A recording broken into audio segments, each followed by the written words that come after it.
Good evening and welcome to your Wednesday, August 6, 2025 edition of the Evening News. I am Jemima Holmes. Thank you for joining us. Let's take a look at some of the lead stories tonight. MABARUMA to get new airstrip crab meat processing facility tourism support. Guyanese exempted from paying US $15,000 bond for visa applications, says US Ambassador. President Ali bestows Medal of Service on Lieutenant Colonel retired NEZAMUDEEN. EU observation mission deploys 14-member team across Guyana ahead of September 1 polls. Boy killed in BERBICE hit and run was on way home from shop, and APNU reaffirms non-support of ERC'S code of conduct for political parties. Now for the news in detail. The People's Progressive Party Civic took its public meeting to MABARUMA Region 1 on Tuesday, where its presidential candidate, President Dr. Irfan Ali, revealed his party's vision for the continued development of the township. Davina Samaru has the details in this report. During the PPPC's public meeting in MABARUMA Region 1 on Tuesday, President Dr. Irfan Ali revealed that the community will benefit from a new airstrip. We cannot have the situation in MABARUMA here where airlines are limited because of the landing strip with how much you can bring in and how much you can take out. That is why we have mandated Minister Colin Crowell within the next 3 months to find the land so we can build a proper airstrip and we can bring in and take out as much load as possible here in MABARUMA. The president also spoke of his vision to transform the region into the coffee and cocoa capital for the Caribbean, as well as a regional spice hub. We're already bringing in a team from the Dominican Republic, from ICA and from Brazil to work side by side with you. We will put the equipment, we'll put the investment, we'll put the resources so we can build the strongest coffee and cocoa industry. But it's not only about building the coffee and cocoa industry. It's about ensuring that you have the market. It's ensuring you have the price stability. That is why we're going to invest in ensuring that when the crops are produced, that we will have a buying mechanism so that farmers don't have the expense of taking their produce to the market and looking for the market. We have already worked with the international market to have an off-take agreement for the cocoa and the coffee. A program for our spices, turmeric, ginger, black pepper. We are now not only going to wait on the farmers to do it, we are going to bring in the best technical knowledge and we're going to put them to work alongside with our young people to develop this spices industry. But more importantly, we're going to put the manufacturing capability right here in Region 1 to package the spices so that we take up the value and we take that product into the export market. A crab meat processing facility will also be established. We're talking about Region 1 to put a modern crab meat processing plant so that we can increase the value that you get out of the crab production. Beyond agriculture, the president said the region will receive government support to develop a world-class tourism industry. I already talked to Robert from the National Parks Commission that they now have to work closely with the Ministry of Tourism, Industry and Commerce so that we can establish world-class eco-tourism facility here in Region 1, and we're going to have a co-investment fund and bring young people, train them so that they can own and operate those tourism facilities. Reporting for the Evening News, Davina Samaru. Vanu Manikchand now reports that the United States Ambassador to Guyana, Nicole Tiro, has clarified that Guyanese citizens who are applying for a business or tourism visa to that country will be exempted from paying the newly introduced US $15,000 bond. So currently, Guyana is not included on that list. It does not apply to Guyanese citizens applying for a visa. That was United States Ambassador to Guyana Nicole Theriot speaking with reporters on the sidelines of an event on Wednesday morning. As part of its ongoing immigration crackdown, the United States has implemented a new requirement that will see travelers from some countries having to pay bonds of up to US $15,000 to enter the country. This 12-month pilot program, which affects B1 business and B2 tourism visas, will take effect from August 20 and will be applied to mainly countries with high overstay rates in the U.S., something which Ambassador Theriault says Guyana is not part of. Guyana's overstay rate is not very high. It's not, in my opinion, it's not problematic in that sense. So at this moment, Guyana is not included on that list, and I mean, obviously anything could change, but I would be very surprised. A recently released report by the U.S. Customs and Border Protection revealed that some 3,186 Guyanese nationals who entered the United States on non-immigrant visas for business or tourism purposes overstayed their legal period of stay in 2023. The report noted that between October 1, 2022 and September 30, 2023, a total of 56,965 Guyanese citizens were legally admitted to the U.S. through air and sea ports of entry on non-immigrant business and tourist visas with an overall overstay rate of 5.59%. Meanwhile, in addition to the U.S. $15,000 bond, the U.S. has also introduced a new U.S. $250 visa integrity fee for all international visitors. However, Ambassador Theriault could not say whether this would be applied to Guyanese non-immigrant visa travelers. I don't know, because I don't know the basis of that one. I'd have to go back and do some research. I'm not sure about that, but I know you're definitely not on the bond list. Reporting for the Evening News, Fanu Manikchand. The United States Ambassador to Guyana, Nicole Thiroux, has expressed her disappointment over suggestions in some circles that she and the United States are attempting to interfere in Guyana's electoral process. Here is Davina Samaru again with the details. U.S. Ambassador to Guyana, Nicole Theriault, had faced criticism after warning that U.S.-Guyana relations could be affected if an individual sanctioned by the U.S. Treasury's Office of Foreign Assets Control, OFAC, were to enter Parliament. On Wednesday, she was asked by reporters to respond to suggestions that the U.S. is attempting to influence Guyana's elections. I was a little upset by that characterization simply because I was stating facts. I was asked what being OFAC sanctioned meant in terms of the U.S. government being able to work with an individual, and I simply gave the facts that that have occurred in other countries where OFAC sanctioned individuals have been a member of the government, and how the U.S. government had to adjust how we worked with that government. And I would say the exact same thing today. I simply stated the facts as they are publicly available from the Department of Treasury. We have absolutely no interest in interfering in your elections. I was asked a question, I gave the facts as I understand them, as they are published on our Department of Treasury website. I have no interest or intention of interfering in the government of Guyana's election. This is a sovereign country. You run your elections as you see fit. Where we're providing support, such as in the election security realm, it was requested, and we're responding. How you run your elections is entirely up to you. Last month, Ambassador Theriault had stated that the U.S. would be concerned if U.S.-sanctioned businessman Azruddin Mohammed is elected a parliamentarian. In 2024, OFAC announced that it sanctioned Nizar Mohammed and his son Azruddin, as well as several of their companies. Mohammed has since launched a political party called We Invest in Nationhood Win, and he is running as the presidential candidate. His party has been approved by the Ghana Elections Commission GECOM to contest the elections on September 1. Meanwhile, the U.S. is offering support to the Ghana Police Force for security training for elections. The embassy is personally funding some election security training for the GPF. At this moment, we're sending quite a few supervisory police officers to the New York Police Academy to be provided with training on election security to include crowd control and how to handle any sort of civil unrest that may arise.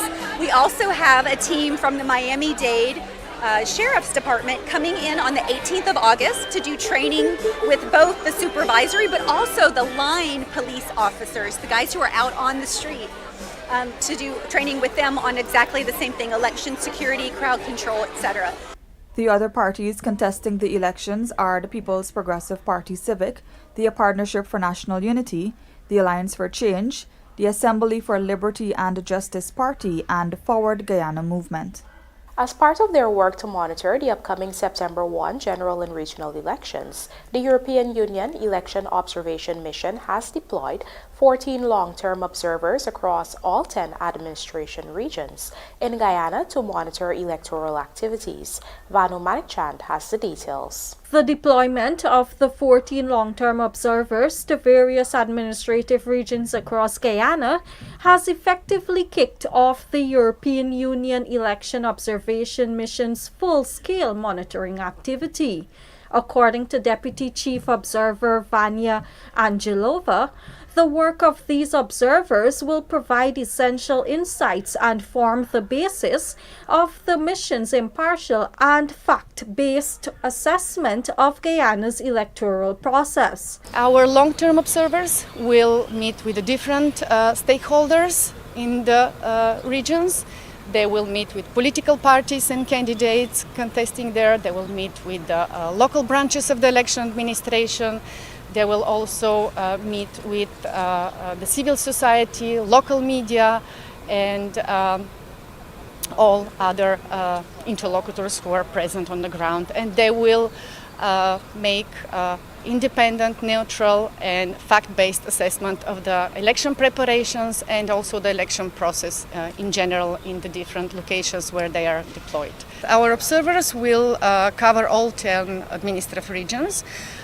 Some of them will cover more than one region, and they will travel on a daily basis, and they will be able to cover the regions in which they are not actually based. These 14 long-term observers hail from different countries and will work in pairs of 2. Prior to their deployment, the observers received comprehensive briefings on the electoral process, the political environment, the legal framework, and the media and social context in Guyana. We had a 3 days briefing for our long-term observers here in Georgetown on the different aspects of the election process, and they were briefed also on the electoral law of Guyana and also on the international commitments that Guyana has submitted to. Only last week, the EU Election Observation Mission's core team of 8 members arrived in Guyana and met with a series of stakeholders in Georgetown, including the Guyana Elections Commission and the various political parties contesting the upcoming elections. As the September 1 general and regional elections near, the EU Observation Mission will be joined by another 20 short-term observers to field a 50-member team that will be monitoring the voting, counting, and tabulation process. Reporting for the Evening News, Vanu Manikchand. Let's now tell you that one day after a no-show at the signing ceremony of the Ethnic Relations Commission's Code of Conduct for political parties, the Partnership for National Unity on Wednesday stated that it does not believe in the Code of Conduct on peaceful, respectful, and lawful campaigning, reiterating that it has no confidence in the impartiality and independence of the Commission. The party stated that under the PPPC government, the ERC has become merely a political stooge which has failed to perform its many constitutional functions and is unfit to serve as the sponsor of a code of conduct on peaceful election campaigning. As such, APNU sees the signing ceremony as a political gimmick, one that will do little to promote free and fair elections. The APNU coalition nonetheless pledged to conduct its campaign in a peaceful, lawful, and respectful manner. The party also stated that it embraces that Guyanese have the constitutional freedom of expression, association, and assembly. On Tuesday, 4 of the political parties contesting the elections have signed on to the ERC'S Code of Conduct and have pledged to adhere to the content of the document. The parties are the People's Progressive Party Civic, the Alliance for Change, We Invest in Nationhood, and the Assembly of Liberty and Justice Party. Coming up, President Ali bestows Medal of Service on Lieutenant Colonel NEZAMUDEEN. Do stay with us. More news ahead.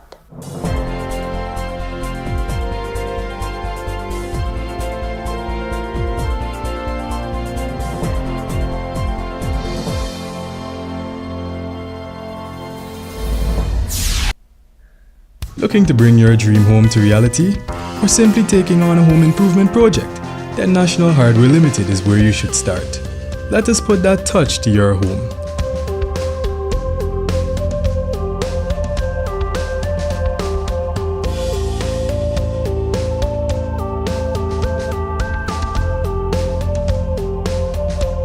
Choose from over 1,000 Berger Paint original hues for any surface.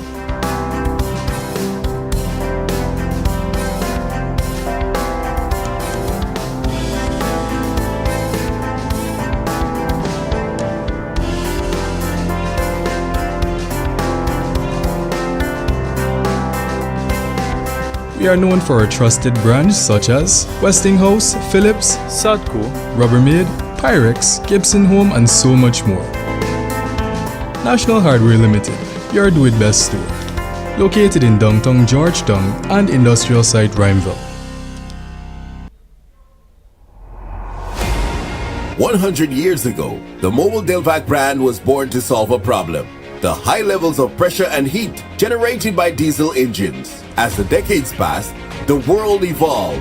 We evolved too. When oil itself became scarce, we drove our engineers to create some of the first synthetic engine oils. Step by step, mile by mile, ride by ride, the Mobile Delvac brand has led one industry while supporting countless more. We are proud of leading the lubricant industry with trailblazing innovation. We are proud of how you expect the best from us as we drive the industry and the world forward. Mobile Delvac will continue to push and embrace technological leaps to keep our commitment to you, our customers. Celebrate with us.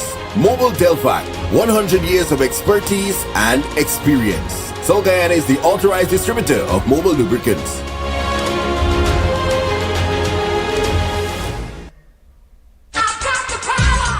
Business owners, it's time to level up with SylviesOnline.com. Shopping with us is a breeze. Browse online and plan your purchase. Check real-time stock availability. Enjoy expert in-store assistance. Whether you're on-site or in the office, shop at SylviesOnline.com. Visit SylviesOnline.com today and make your next big upgrade easy. SylviesOnline.com, your partner in productivity.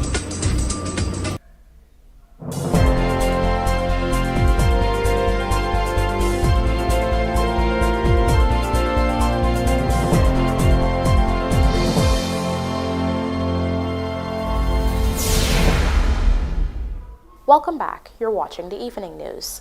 Lieutenant Colonel retired Mohammed Aziz NEZAMUDEEN, who served with distinction in the Guyana Defense Force, was hailed for both his military discipline and community leadership on Wednesday when the Medal of Service was bestowed upon him by President Dr. Irfan Ali. Trishelle Sobers has the details. The national award was presented to Lieutenant Colonel retired Mohammed Aziz NEZAMUDEEN by President Ali in the presence of his family and friends at a simple ceremony at the Guyana Defense Force Air Corps hangar at the Eugene F. Karai International Airport.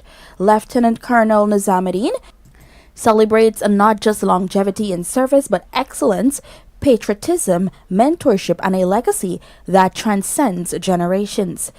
He graduated from the military conversion course in 1978 and was subsequently posted to the Air Corps. From then onward, he became a pillar in development and operational success of GDF's aerial capacity. As a result, his impressive resume includes commanding thousands of high-stake missions across Guyana's hinterland and borders, participation in reconnaissance flights, anti-piracy operations, search and rescue missions, medevac flights, and vital training programs that help shape the next generation of military pilots. Further, Lieutenant Colonel NEZAMUDEEN served as a first officer on the twin outer aircraft for the former Guyana Airways and later as pilot in command and instructor across a range of aircraft. Throughout his career, he has held senior roles such as chief pilot, operations manager, and commanding officer acting at the Guyana Defense Air Corps. Even after formally retiring from military service, he continues to fly as a civilian pilot, supporting critical GDF operations and lending his extensive expertise to the force that he helped build from within. One of his proudest achievements in his accident-free record, with an estimated 26,000 flying hours over some of the most challenging terrains in the region. However, President Ali described Lieutenant Colonel NEZAMUDEEN as the living embodiment of national service. Your service, NEZAMUDEEN, is nothing but extraordinary. I spend a lot of time speaking with persons around me. Whether it's Nichols, whether it's the late Mike Charles, whether it's Larry, Ramjack, Weeks, and I speak to them and listen to their own stories of development. And I can say without any fear of contradiction that your name and your legacy is written in all of their stories. And that by itself is an extraordinary accomplishment. Knowing that you have not only shaped and helped to shape your Corps, but knowing that you have helped to shape so many lives. And knowing that you have influenced so many lives. The head of state lauded NEZAMUDEEN's enduring impact on both aviation and the lives of those who trained under him. Ali reflected on the symbolism of conferring the award immediately after Lieutenant Colonel NEZAMUDEEN flew him to and from MABARUMA, noting that it was only fitting that the honor come mid-flight, doing what he has loved for decades. According to the Guyanese leader, what sets Lieutenant Colonel NEZAMUDEEN apart from others is his infectious love for service. For the young officers in Air Corps, it is important that you take lessons not only in the air, but lessons in the life, the dedication, and the purposeful way in which Lieutenant Colonel retired NEZAMUDEEN would have conducted himself. Many of these legends who serve out of pure love, pride, honor, dignity, and patriotism. Because in their earlier days, the circumstances and reward could not have been the object of service.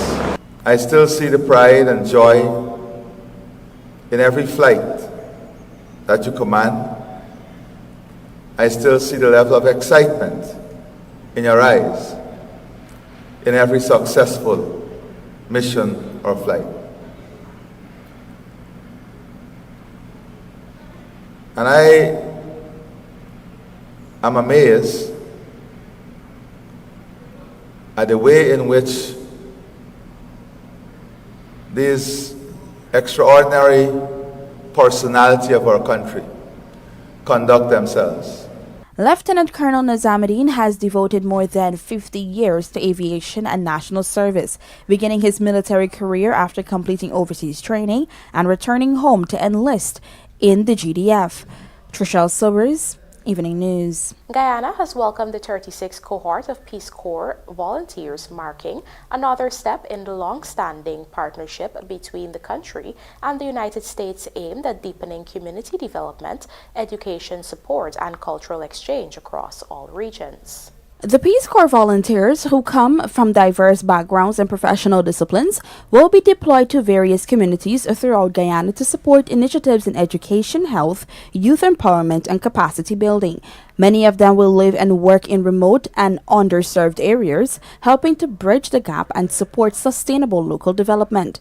During the welcoming ceremony, United States Ambassador to Guyana Nicole Terriot praised the spirit of collaboration and service embodied by the Peace Corps program, emphasizing the positive impact the volunteers have made in previous years, not only through development projects, but also by fostering mutual understanding and cross-cultural friendships.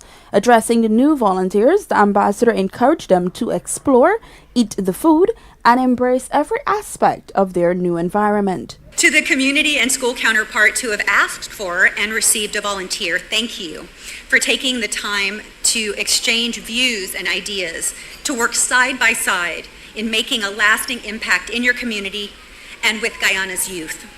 Because that's really what it's all about, right? It's all about the youth. And of course, a massive thank you to the members of Guy 36 who have chosen to serve here. You're about to begin what may be the most significant time in your life. At completion of your service, you will undoubtedly be wiser and better equipped for life's many challenges, regardless of your age. I wish you tremendous success, and once again, thank you so much for your willingness to serve. Meanwhile, Minister of Parliamentary Affairs and Governance Gil Teixeira encouraged the group to focus on expanding their skill sets whilst in Guyana. Describing how the early years of Peace Corps support focus on primary health care, tackling high maternal and infant mortality, Teixeira explained that over time the scope expanded to include education, environmental conservation, and youth development. She described Guyana as a blessed nation of remarkable cultural, religious, and linguistic diversity, undergoing a dramatic transformation. With one of the fastest growing economies in the world, she said, Guyana presents an unmatched opportunity for volunteers to witness development in real time and contribute to building sustainable, equitable progress. The new cohort is coming on the backs of those who started in 1995 when we were very, very poor and things were really hard. You are coming now to a country that's very different from 1995. Very, very different. And our country has always been wonderful, always blessed. One of the most culturally diverse countries in this hemisphere, I believe the most religiously diverse, and also in terms of biodiversity. But we were so poor then. And so today, the new Peace Corps volunteers are going to come in with a very interesting experience while you're here. Our people are very friendly. We're very, sometimes a little bit familiar. But we love to share, whether it's food or drink, knowledge, information, we just share. So the whole concept of One Guyana is a reality and a model that we're trying to advance. And so you will experience that here.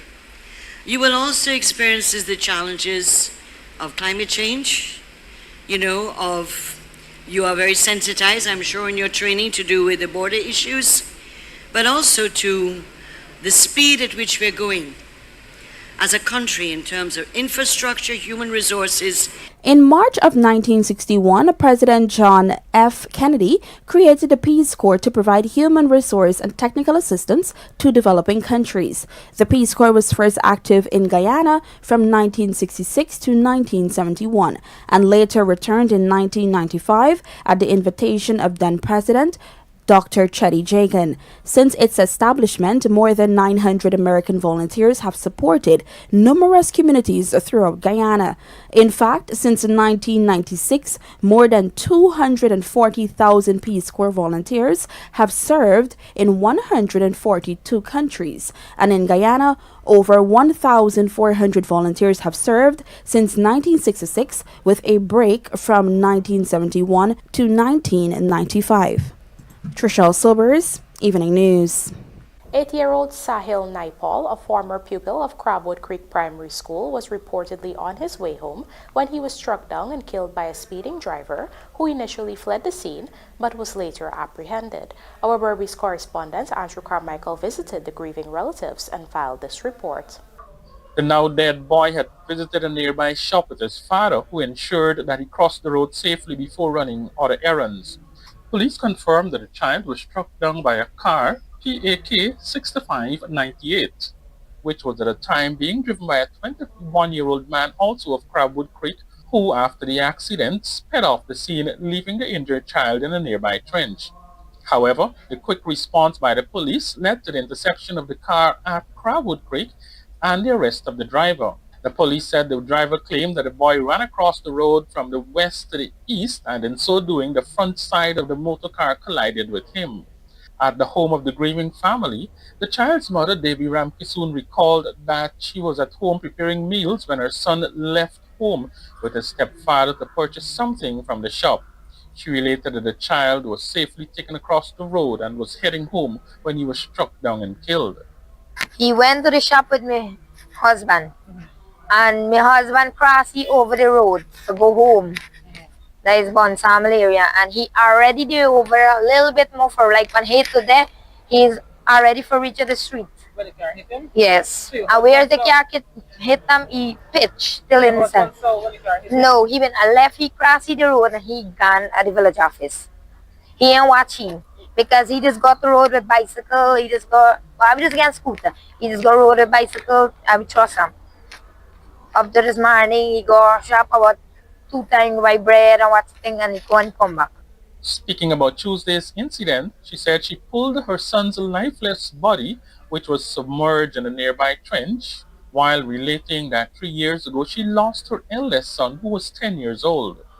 Because he not breathing, mud was in his mouth, he was stuffed in his mouth, all his teeth, all his breaking out, his foot broke, hand break. Ramkisoon said when she arrived at the scene, the car was not on the scene. Upon inquiring, she was told that due to the impact, her son was flung several feet into the air before landing in the trench.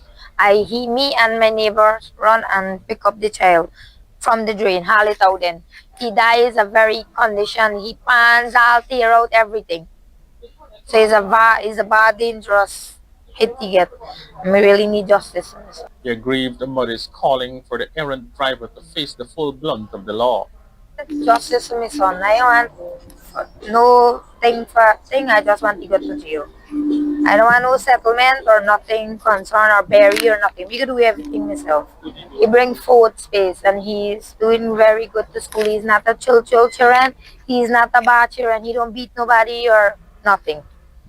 Everybody asks you for, and he is a willing child. Anybody asks you to do anything, he willing. Meanwhile, the police reported that the driver remains in custody pending charges. For the Evening News, Andrew Carmichael. The Housing and Water Ministry, through the Central Housing and Planning Authority, is taking firm action against illegal land occupation and unauthorized use of public infrastructure, including road and drainage reserves. In a recent move, the CHNPA issued a formal notice of contravention to a business found to be unlawfully occupying road and drainage reserves along the western lane of the Mandela to Eccles 4-lane highway. The owners, either directly or through their agents, had concreted portions of these public reserves, an act that violates the Town and Country Planning Act. In response, the agency has initiated the dismantling of the illegal structure. The notice instructs the business to immediately remove all encumbrances from the site. Although the business received the necessary approval for its development plan in December 2023, the approved layout clearly designates access from an internal road west of the property, not from the highway itself. This decisive action reinforces the Ministry's and CHNPA's commitment to upholding development regulations and protecting public infrastructure. It also serves as a strong reminder to businesses and property owners that compliance with national planning laws is mandatory. The Ministry stated that illegal encroachments will not be tolerated and appropriate legal measures will be taken to preserve public spaces for the safety and benefit of all citizens. History was made in Region 9 earlier this week as the village of Shulinab officially broke ground for a brand new $350 million secondary school. The project, part of the government's push to achieve universal secondary education, is expected to serve multiple surrounding communities. The community of Shulinab in South Central Rupununi, Region 9, is now the site of what many call a long overdue development. On Tuesday, Education Minister Priya Manik Chand, joined by other officials, turned the sod for a $350 million secondary school. We've just turned the sod for a brand new secondary school here in Sholinab, and I'm standing with 3 leaders of the communities of Katur, Baitun, Sholinab, Parikwaranao, Kwaiko, Meriwau, and Pataranao. And those are the villages that will be coming to this school. It's a school that will cater for 250 children. The school is expected to serve students from 7 nearby villages, including Katunaraba and Parkwarno and more. It will feature classrooms, labs, dorms, and housing for teachers, closing the education gap for hinterland youth. Until now, many children had to travel long distances to attend the only secondary school in South Central. This is a plus for us, especially where education is concerned. And I feel relief, right, because of the challenges we face going to Sand Creek Secondary. But it is not just about the buildings. The ministry is also training teachers in villages like Paravara and Baishaizan. It's not only building buildings, it's making sure when children go into those buildings, they have a quality education. The project is expected to be completed in 6 to 8 months, with 20 contracts already awarded. For the people of Sholinab, this isn't just a school, it is a sign of progress and a promise being fulfilled. Amanda McAllister for the Evening News. And now for a look at the bridge reports. Please be reminded that the Damara Harbor Bridge will be closed to vehicular traffic on Thursday, August 7, 2025 at 3 hours 15 for a period of 1.5 hours. Meanwhile, the Berbice River Bridge is scheduled to be closed to vehicular traffic at 15 hours 25 on Thursday, August 7, 2025 for a period of 1.5 hours. Shepherd returns as Windies named squad for Pakistan ODIs, and Rush Sports named official broadcaster of CPL WCPL. These stories and more coming up in this evening's Sportcast, sponsored by MacCorp. It's Building Expo and Cricket Carnival time, and MacCorp is knocking prices out of the park. Get the powerful Cat 320 GX for just 30 million, the SEM 655D wheel loader at 17.4 million, or the SEM 636D wheel loader for only 13.8 million. Each machine comes with free fuel warranty registration, 2 years warranty, and a customer value agreement for the first 500 hours. Don't wait. Register your interest now at MacCorpCat.com or call us today on 703-8618. MacCorp, let's build Guyana together.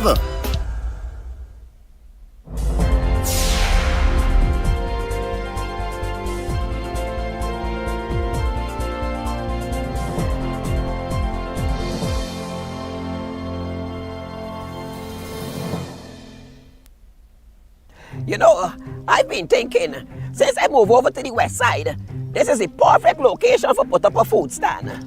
Put up food stand here? Yes, Officer Bringer. No, Granny, you can't put up no food stand here.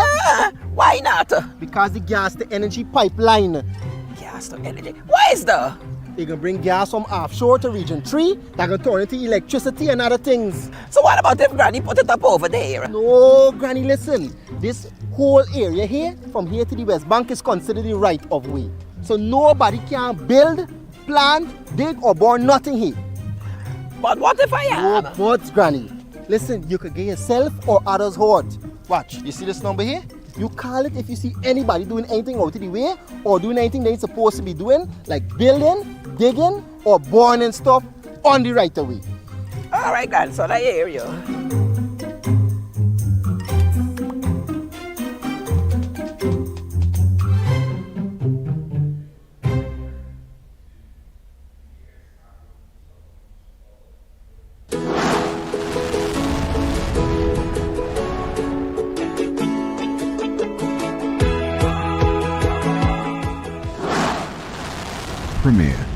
Premier insurance coverage for less. Stay safe.